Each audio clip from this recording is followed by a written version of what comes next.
नाज़रीन, ये मनाजिर हैं कॉमनवेल्थ गोल्ड मेडलिस्ट नूह दस्तगीर के इस्तकबाल के। नूह जब गोल्ड मेडल लेकर गुजरांवाला शहर पहुंचा तो सबसे पहले उसकी गाड़ी पर दोस्तों, रिश्तेदारों और शहरियों ने फूलों की बारिश कर दी। गाड़ी से उतारने के बाद नूह को बग्गी पर बिठाकर दोबारा इस्तकबाल शुरू किया गया, जिसमें फूलों की पत्तियां और नोटों को निछावर किया गया। इस जीत पर हर कोई खुश था। भरपूर प्रोटोकॉल के साथ कौमी हीरो को उसके घर पहुंचाया गया। नूह की जीत सिर्फ उसकी फैमिली, दोस्तों, रिश्तेदारों या गुजरांवाला शहर की नहीं, बल्कि पूरे पाकिस्तान की जीत है कि एक नौजवान ने एक कमरे के जिम में अपने बाप की जेरे निगरानी प्रैक्टिस करके महदूद वसाइल के बावजूद सोने का तमगा हासिल करके कामयाबी का झंडा गाड़ दिया। यही वजह है कि नूह का इस्तकबाल करने में हर कोई खुश है। ऐसा लगता है हर कोई अपने दिली ख्वाहिश से नूह के साथ मोहब्बत करते हुए यहाँ पर आया है। कोई नोट निछावर करता रहा तो कोई फूलों की पत्तियां, और शायद इससे बेहतरीन इस्तकबाल नूह का हो भी नहीं सकता था। और इस सारे इस्तकबाल पर वो खुद भी बहुत ही खुश था, क्योंकि असल खुशी उसको तब हुई थी जब उसने गोल्ड मेडल हासिल किया था। लेकिन उसकी खुशी गुजरांवाला शहर में इस तरह का इस्तकबाल देखकर दुबाला हो गई।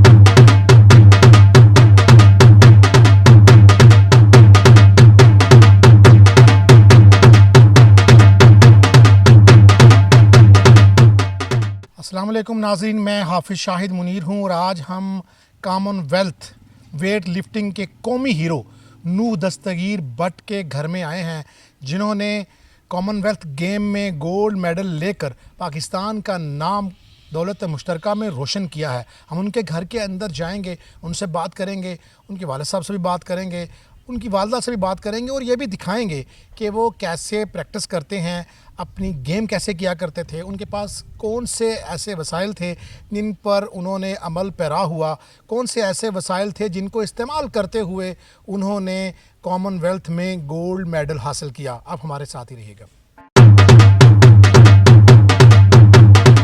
नाज़रीन, हम कौमी हीरो, पाकिस्तान का फ़ख्र नूह दस्तगीर के घर में आ चुके हैं। हम नूह दस्तगीर साहब से बात करेंगे और उनसे जानने की कोशिश करेंगे कि जाहिर है वो कौमी हीरो बने हैं। इस हीरो से पहले जब वो कुछ भी नहीं थे तो ये सारी प्रैक्टिस क्या हुई, कैसे उनको ये मकाम मिला, कितने घंटे वो एक्सरसाइज किया करते थे, उनकी खुराक की थी क्या थी, ये सारी बातें हम उनसे जानेंगे। अस्सलाम वालेकुम सर। वालेकुम सलाम। नूह साहब, एक तो आपको बड़ी बड़ी मुबारक है, अल्लाह ने आपको ये एजाज़ दिया है। आप ज़रा हमें बताएंगे अपनी स्टोरी, कितने घंटे की आपकी ये प्रैक्टिस है जिसने आपको आज कौमी हीरो बनाया, गोल्ड मेडलिस्ट बनाया? जी, ये हम दोनों भाई जो हैं, जब मैं 12 साल का था और हंजला 8 साल का था, हमने जो थी ट्रेनिंग स्टार्ट की थी, हमारे वाले साहब ने हमें शुरू करवाई थी और ये तब से सफ़र शुरू हुआ है। और हम तकरीबन दिन में 2 बार ट्रेनिंग करते हैं। सुबह फजर के बाद ट्रेनिंग होती है हमारी 3 से 4 घंटे, और फिर शाम में दोबारा हमारी 3 से 4 घंटे 5 बजे होती है। और इसी तरह इसी को रिज्यूम करते हुए पूरा हफ्ता हम जो है ट्रेनिंग करते रहते हैं। मोबाइल वगैरह इस्तेमाल करते हैं? ज़ाहिर है जब लोग मोबाइल ज़्यादा इस्तेमाल करते हैं तो उनकी प्रैक्टिस रह जाती है। तो क्या आप कौमी हीरो हैं, आपके वालिदैन ने ये भी रोल अदा किया है कि आपको मना किया हो कि भाई आपने मोबाइल शोबाइल नहीं करना, कि आप समझते हैं गेम ही गेम है, या आप मोबाइल भी इस्तेमाल करते हैं? जी, हमें पहले तो कुछ साल तक तो मोबाइल ही नहीं मिला था। और जब मैं साउथ एशियन का चैम्पियन हुआ हूँ, जब मैं इंटरनेशनली टाइटल लेके आया हूँ, तब जाके हमें मोबाइल जो है मिले हैं। उससे पहले, और वो भी हमें 11 बजे तक वार्निंग होती, 10-11 बजे बाबा मोबाइल ले लेते हैं हमसे। नू, आप ये कितने घंटे की प्रैक्टिस करते हैं? आपने बताया सुबह शाम करते हैं, कोई टाइम फ्रेम है उसका? जी, हमारे सेशंस होते हैं, जैसे स्नैच होगी, क्लीन जर्क होगी, तो कभी एक सेशन हैवी होता है जो बहुत ज़्यादा टाइम ले लेता है, तो इस पर टाइम नहीं होता। मतलब ये आपको 3 से 4 घंटे जिम में लग जाते हैं। वार्म अप होती है हर गेम की, क्या वार्म अप है आपकी कि आप उसको राड को उठाते हैं, वज़न को उठाते रहते हैं हर वक्त, या बॉडी को वार्म करके उसको करते हैं? नहीं, हम पहले प्री वर्कआउट लेते हैं। आप प्री वर्कआउट में चाय भी पी सकते हैं, कॉफ़ी भी पी सकते हैं, या जो पाउडर फॉर्म में प्री वर्कआउट होता है वो पी सकते हैं। तो वो लेने के बाद हमारा वार्म अप स्टार्ट होता है। वार्म अप से पहले स्ट्रेचिंग भी होती है। स्ट्रेचिंग करने के बाद फिर लाइट वेट से वेट हम करते करते हैवी तक जाते हैं। तो ये जो इल्ज़ाम लगता है पाकिस्तानी प्लेयर पर, दुनिया भर के प्लेयर्स पे, कि वो मेडिसन बहुत ज़्यादा इस्तेमाल करते हैं, तो आप मेडिसन को इस्तेमाल करते हैं? नहीं, मेरे फादर ने हमें शुरू से लेके देसी खुराक पे रखा है। क्या खुराक है देसी? बताएं ज़रा। देसी हमारा ये है कि हम जो सुबह सर्दियों में अक्सर मतलब अंडे वगैरह, देसी अंडे लेते हैं, दूध वगैरह लेते हैं। दोपहर की जो है उसमें भुना हुआ कीमा, और रात का भी गोश्त वगैरह इस तरह चलता रहता है हमारा। वसाइल कैसे पूरे होते हैं? ज़ाहिर है ये खुराक है, हैवी खुराक है, तो अफोर्ड नहीं हो सकती। अगर आप कीमा भी लेते हैं, गोश्त भी लेते हैं, अंडे भी लेते हैं, तो ये चीज़ें हुकूमत सपोर्ट करती है या आप अपने वसाइल से करते हैं? जी, जो वाले साहब हैं वो पूरी सपोर्ट कर रहे हैं। वो शुरू से वही कर रहे हैं, ट्रेनिंग भी वही करवाते हैं, तो सारे मामला तो वो खुद ही देखते हैं घर के तकरीबन। तो जो हुकूमत की वजह से जो पॉलिसी के मुताबिक जो है सपोर्ट मिल रही है, लेकिन अब इस लेवल पे आ चुके हैं कि हमें डॉक्टर्स, फिजियोथेरेपिस्ट सब की ज़रूरत है। अगर हमें ये फैसिलिटीज़ अब मज़ीद मिल जाएँ तो इंशाल्लाह ताला ओलंपिक में भी हम पाकिस्तान के लिए मेडल ला सकते हैं। और हमें यकीन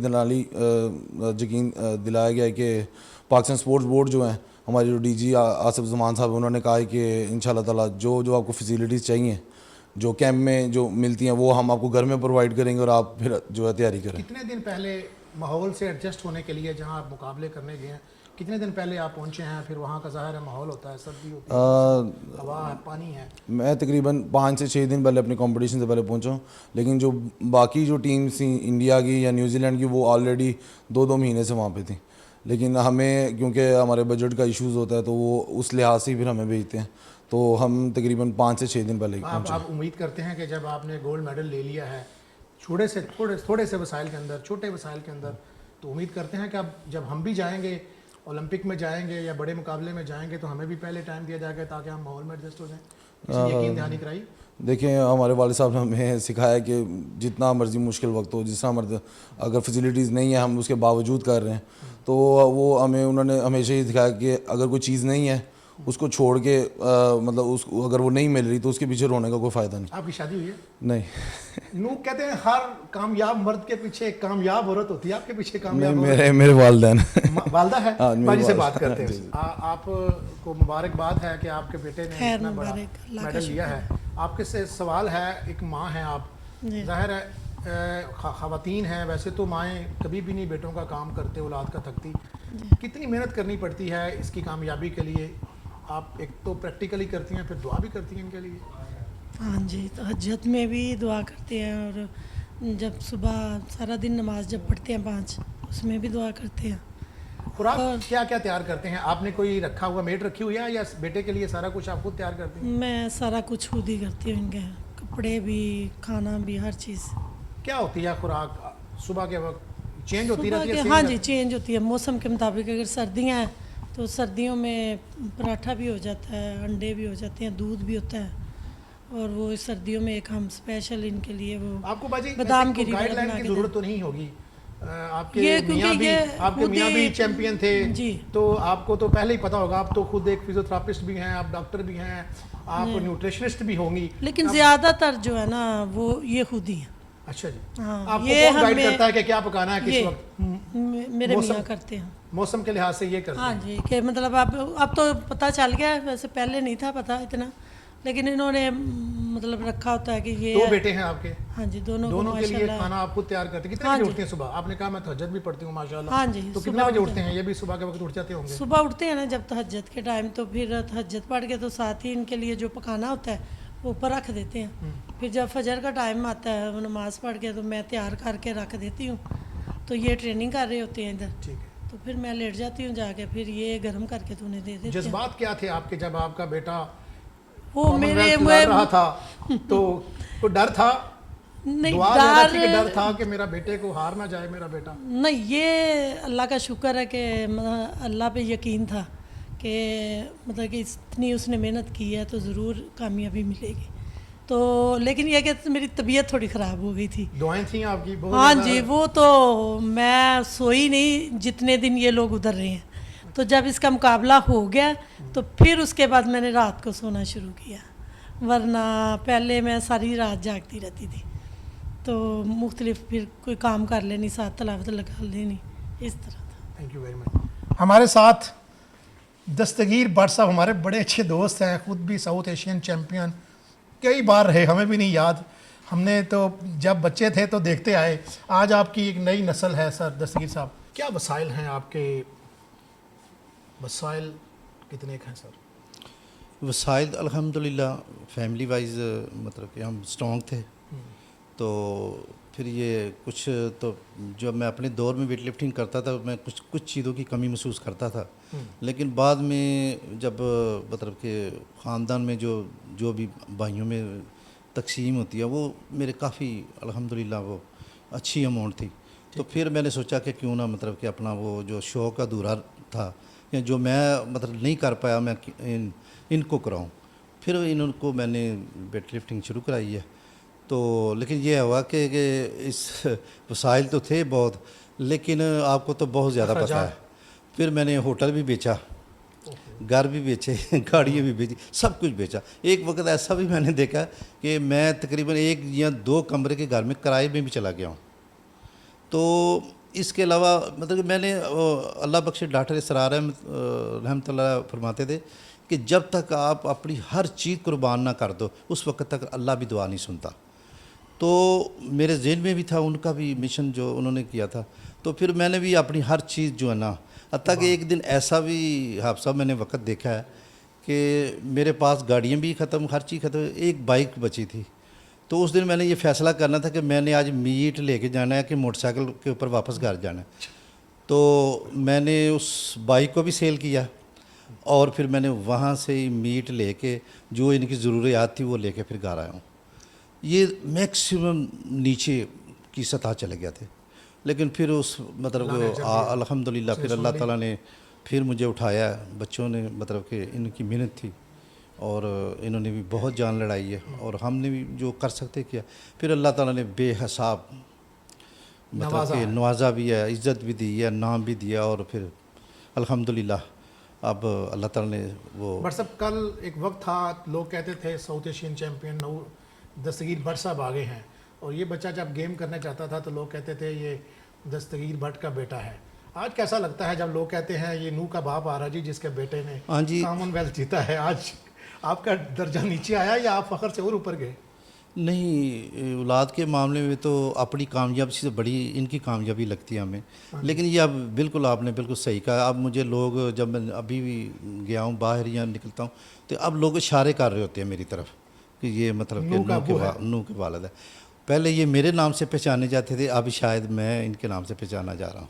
तो ये मैं समझता हूँ ये भी हमारे लिए फ़ख्र है। फ़ख्र है। अब आप तो दुनिया का बट साहब आप इस बात पे एग्री करते हैं कि दुनिया का वाहिद आदमी होता है जो हसद नहीं करता, वो है बाप, जो बेटे की तरक्की पे कभी भी हसद नहीं करता। वरना भाई हसद कर सकता है, रिश्तेदार हसद करते हैं। आप इस बात पे एग्री करते हैं कि माँ बाप हर हाल में जब जब बेटा ऊपर जाता है आप भी ऊपर ही जाते हैं, खुश होते हैं? बिल्कुल, मैं आप साहब ये 100% मतलब ये तो प्रैक्टिकल मेरा चल रहा है ना इस वक्त मैं देख रहा हूँ। और मतलब कि मैं ये समझता हूँ कि हम जितनी भी मैंने अपने दौर में अगर 16-17 साल में बेशुमार मैंने नेशनल रिकॉर्ड किए, इंटरनेशनल लेवल के ऊपर मैंने मेडल भी जीते, लेकिन जो इनके मामले में खुशी होती है वो सारे मुकाबले भी अगर मैं इकट्ठे कर लूँ ना तो मेरा ख्याल है इनका एक मुकाबला ही जीता हुआ मेरे लिए उससे ज़्यादा है, मुझे ज़्यादा खुशी होती है, इसमें कोई शक नहीं। ये गेम करने लगे हैं तो क्या लेके आएंगे? तो हमें तो ये तकरीबन 14 साल की दिन रात हमने ट्रेनिंग की या मेहनत की है, फिर हमें इसका जो है ना सिला मिलना शुरू हुआ है। तो आजकल के माँ बाप क्योंकि अखराजात इसके ऊपर बहुत ज़्यादा लगते हैं, बहुत ज़्यादा खर्चा इसके ऊपर आ रहा है, तो इसलिए मतलब कि ये अफोर्ड करना ये जहाँ तक वो पहले फैमिली वाइज उनके मतलब कि वो करते हो तो उनको पता होगा कि ये इसका शायद बेनिफिट मिले या ना मिले, ये भी चांसेस के ऊपर है क्योंकि ये मेरे अल्लाह के इख्तियारात हैं। तो आज के दौर में वेट लिफ्टिंग करनी बहुत मुश्किल हो गई है। इसके ऊपर मैं आपको बताता हूँ कि अभी मैंने पीछे जो 3 या 4 महीने के अंदर ना तकरीबन 10 लाख रुपये इनके ऊपर लगाया, सिर्फ डाइट के ऊपर। अपने घर के अखराजात नहीं इसमें शामिल है, इनके ऊपर। हाँ जी, 3-4 महीनों में। तो इसके मुतबादल आप देखें कि अगर जो दूसरे मुल्कों में है मतलब कि जैसे हमारा अरशद नदीम भी है, तो पाकिस्तान स्पोर्ट्स बोर्ड ने इसको तकरीबन 2.5-3 महीने बाहर भेजा, 1 करोड़ रुपया इसके ऊपर खर्च किया, तो फिर उसने गोल्ड जीता है। तो हमने तो अल्हम्दुलिल्लाह मतलब कि अपने पास ही सब कुछ खर्च किया और फिर हम मतलब ये कॉमनवेल्थ का माशाल्लाह नूह ने गोल्ड भी जीता है। और सर मैं चाहता हूँ ये जो आप ज़रा हमें वो जिम भी दिखाएं जहाँ पर आप अपने बेटे को प्रैक्टिस करते थे, और साथ साथ हमारे नाज़रीन को ये भी बताएं कि इसमें ताकत चाहिए, टेक्निक चाहिए, प्रैक्टिस चाहिए, क्या ऐसी चीज़ होगी कि कोई और बच्चा भी इस मुल्क में नूह बन सकता है? बिल्कुल जी, मेरा ख्याल है कि अगर जितनी हम लोगों ने एफ़र्ट की है, अगर वो इतनी कुर्बानियाँ दे सकते हैं, इतना ख़र्चा कर सकते हैं, तो नूह बनना कोई मुश्किल नहीं है, तो फिर वो बन सकते हैं। तो मतलब कि इसके लिए इतना कोच दिल होना हैं चाहिए। इस लेवल के जो हमारे शहर में, ऐसे कोच आप महसूस करते हैं कि फ़लाँ बंदा है, अगर वो प्रैक्टिस करवाए इस लेवल पे तो वो किसी ना किसी को चैम्पियन बना सकता है? देखिए जी, ये चीज़ जो है ना, कोच तो हैं, लेकिन मैं ये नहीं कह सकता कि वो कोच इस लेवल के हैं कि वो मतलब कि हमने तो, मैंने जब ये बचपन में जब छोटे छोटे थे तो मैंने ये नहीं कहा था कि तुमने नेशनल चैम्पियन बनना है या फ़र्ज़ करो तुमने साउथ एशिया का बनना है। मैंने पहला लफ्ज़ इनको जो जो मैंने फीड किया था, मैंने कहा वर्ल्ड चैम्पियन बनना है। हाँ जी, यानी कि सबसे ऊपर वाली सीढ़ी के ऊपर मैंने, चैम्पियन पे नजरें हैं अब? अल्हम्दुलिल्लाह नूह जूनियर वर्ल्ड चैम्पियन हो चुका है। माशाल्लाह। हाँ जी, अब सीनियर होने वाला है इंशाल्लाह, उसके लिए हम लगे हुए हैं। नाज़रीन, ये जिम है नूह साहब का और इनके छोटे भाई हंजला का जो अनफिट हो गए थे। ये इतना सा कमरा है जहाँ से इन्होंने ट्रेनिंग की अपने वाले साहब की ज़ेर निगरानी, और अल्लाह ने इनको सुरखरू किया, इनको कॉमनवेल्थ का गोल्ड मेडल दिया। अब हमें बताएंगे कि ये गेम, इनके वाले साहब हमें बताएंगे ये क्या होती है, ताकि आम आदमी जो इसको देखे प्रोग्राम को, उसको समझ लग सके कि ये वेट लिफ्टिंग में क्या क्या साइन होते हैं, इस गेम का नाम क्या है जो ये करने जा रहे हैं। ये सर, ये क्या है सर सर? ये जी हमारी गेम में मेन इवेंट है, ये इसको हम स्नैच बोलते हैं, और ये बार 20 किलो की बार है। ठीक है। तो इसी का यानी कि एक कंपटीशन स्नैच में होता है, तो दूसरा क्लीन एंड जर्क में होता है। तेरा क्लीन एंड जर्क लगा के दिखाओ, इसको हम क्लीन एंड जर्क बोलते हैं, साथ में ऊपर पुश प्रेस करते हैं। हमने जो मुकाबले किए हैं जिसमें नूह साहब ने कामयाबी की, उन्होंने क्लीन एंड जर्क में किया, स्नैक में किया, ये किस में किया है? दोनों किए हैं? दोनों में किया कंपटीशन, लेकिन मतलब कि इसके जिसमें गोल्ड लिया है? गोल्ड दोनों में लिया इसने, मतलब वह गोल्ड वैसे एक ही गिना गया, लेकिन वो स्नैच में भी इसने जीता है। जो एक और खिलाड़ी आता है उसने स्नैक एंड जर्क भी करनी है और क्लीन भी करना है। हाँ जी, पहले क्या करेगा वो? पहले स्नैच, इसको स्लैच कहते हैं? हाँ जी, इसको स्नैच बोलते हैं। स्नैच। इसमें कितना वेट होता है? इसने वेट होता है, क्या कैटेगरी? इस कंपटीशन में इसे नूह ने उठाया 173 173 के जी स्नैच। इसमें स्नैच में? हाँ जी, तो 232 जो ना क्लीन एंड जर्क किया इसने। ये जो लड़े हैं, मुकाबला लड़े हैं, ये ओपन वेट था या वेट में था? ये 109 प्लस जो है ना, ये ऊपर से फिर ये क्लास आके फ्री हो जाती है। इसमें वजन जो जितना मर्जी अपना बॉडी वेट आप बढ़ा सकते हैं। हमारे छोटे को क्या हुआ, अंतरा साहब अनफिट हो गए थे, कैसे हो गए थे? ये असल में ना, ये अनफिट तो था, लेकिन इसका फ्रैक्चर था। लेकिन अब लास्ट के ऊपर जब कॉमनवेल्थ जाने से पहले जब ये मतलब कि तैयारी कर रहा था, क्योंकि हमने लोड डालना था इसके ऊपर ज़्यादा से ज़्यादा, तो वो फ्रैक्चर जो है ना, वो फ्रैक्चर मजीद किस चीज़ का था? ये वेट उठाते हुए इधर ये कलाई जो को आया था। आपका मतलब कि यहाँ एक हड्डी होती है, उस वो 2 पीस हो गई है। खुदा ना खासा इंजरी आ जाए तो उसको ऑपरेट करना पड़ता है या फिर अब हाँ जी, वो ये ऑपरेट ही करना पड़ेगा। बाद में ऑपरेट करना पड़ता है? हाँ जी, अब उसके अलावा ऑपरेट ही जो होगा, अब कोई हल नहीं वो जो रहेगा। देसी हल करते हैं या मेडिसिन लेते हैं? नहीं, वो अब उससे बाहर निकल गए हैं। अब वो सारे तरीक़ेकार हम आजमा चुके हैं, ठीक है। इलाज भी ये सारे जो कर होगा चुके हैं। हमारा इलाज मुआवजा होगा, ये कोई सपोर्ट करेगा हमें या हम खुद करेंगे इसको? नहीं, ये हम खुद ही करते हैं। तो वैसे अब मतलब कि बात हुई है, हाँ जी, मतलब कि मुख्तलिफ डॉक्टरों के साथ, तो इंशाल्लाह अब बहुत जल्दी ऑपरेट करेंगे ठीक हो। इसका। जो कॉमन सी इंजरी हो जाती है वो आप खुद भी देख लेते हैं कि हाँ, नहीं इतना तो हम आधे को डॉक्टर तो हम हो गए हुए हैं, ठीक है, उसके तो वो अलावा कर जो- लेते हैं। लेकिन अब ये हड्डी टूट गई हुई है, तो इसका अब ये है कि वो उसको ओपन ऑपरेट करेंगे। दोनों हड्डियों को पहले तो आपस में वो उसको थोड़ा सा वो जिसको हम बोलते हैं रगड़ें, फिर इसके अंदर स्क्रू लगाएंगे। बट साहब, आप बतौर बाप, बतौर कोच क्या गाइड करते हैं, क्या ऐसी चीज़ें हों हमारे खिलाड़ी के अंदर तो वो यहाँ तक पहुँच सकता है? जी, खिलाड़ी जो है ना, सबसे पहले तो ये तो एक गेम जो है ना बहुत कास्टली हो गई है। ठीक। मतलब कि अब ये दोनों के ऊपर हम पर डे तकरीबन 8,000 या 9,000 या 10,000 भी खर्चा आ रहा है। तो जो इतना ख़र्चा कर सकता है तो वही वेट लिफ्टिंग में मतलब आएगा। आपका कहने का मतलब यह है कि वेट लिफ्टिंग अब लेकिन इस उमरा का लेवल खेल- की वेट लिफ्टिंग करनी हो तो फिर ये खर्चा है। उमरा का खेल रह गया, इसमें कोई दूसरा बंदा नहीं, दूसरे एक लोग, बैट था, एक बैट वाला होता है, तो इसको जॉगर नहीं है जैसे हाँ कॉमेडी जी। में खिलाड़ी है उसके तो पास जॉगर भी नहीं होते थे, ये- तो वो आ गया। लेकिन यहाँ पर ये बहुत सारी इसके चीज़ें- इसके शूज़ जो है ना वेट लिफ्टिंग वो 50,000 के हैं। ये जो आपने वेट देखा ना ये तकरीबन 22 लाख का है। वो जो हाँ प्लेटें जी, पड़ी वो हैं और ये प्लेटें राड- और राड- वो 2 सेट हैं वेट के। ठीक है जी। तो एक सेट जो ना तकरीबन 22-23 लाख का है। तो thank you very much Bhatt साहब, आपका अपने टाइम लिया, बड़ी मेहरबानी, शुक्रिया। नाज़रीन, आखिर में मैं यही कहूंगा कि वेट लिफ्टिंग कोई आसान खेल नहीं है, बल्कि महंगाई के इस दौर में लाखों रुपए का खर्चा है। सिर्फ खाने पीने का एक खिलाड़ी का खर्चे का अगर तखमीना लगाया जाए तो बकौल नूह दस्तगीर के बाद 3 लाख रुपया माहाना खर्च आता है। लेकिन अगर इंसान नूह की तरह मेहनत और अज़म कर ले तो कोई भी कामयाबी को कदम चूमने से रोक नहीं सकता। अगले प्रोग्राम तक के लिए इजाजत दीजिएगा, हम फिर एक नई कहानी के साथ आपकी खिदमत में हाजिर होंगे। अल्लाह हाफिज।